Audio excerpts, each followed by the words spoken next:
the case is basically over. The defense has had its side, the prosecution's had its side, now closing arguments. Let's take it to the judge. Fox News senior judicial analyst Judge Andrew Napolitano was with us. What's your sense of who made the better case? Who has the better case? Well, remember, the government has the burden of coming forward. The government has to prove to a moral certainty and beyond a reasonable doubt every element of the crime. That he killed this guy, that he killed him in a heinous way, that he killed him intentionally. The government also has to prove beyond a reasonable doubt and to a moral certainty that it was not in self-defense.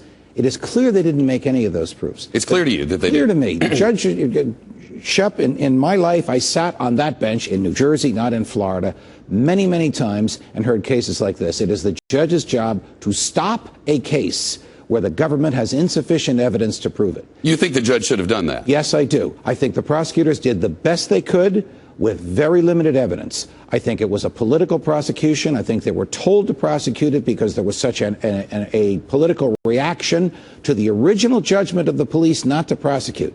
Shep, think about it. The principal witnesses for the government ended up testifying for the defendant, that they believed the defendant, that the case should not have been brought, and that there was insufficient evidence to prove guilt. You know, in Florida, you can get up to 30 years for manslaughter, which will probably be a lesser included. Yes. So the first charge is second-degree murder. This is not intentional murder where you plan and plot it, but it's intentional in that you want to kill and you're killing out of hatred or depravity.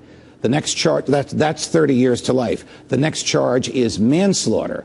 That means that your behavior was so irresponsible, you just didn't care about whether or not a human being lived or died as a result of what you did. That's up to 30 years. After that, there are lesser degrees of culpability involving battery, aggravated battery, and negligent battery. And we'll learn about all of that tomorrow. Tomorrow she will explain to the jury, in terms that they can understand, what the elements are for each of these crimes and what their options are. And we'll have coverage of the closing arguments and the rest of it. Should be very lively. I bet it will be. Judge, thank you.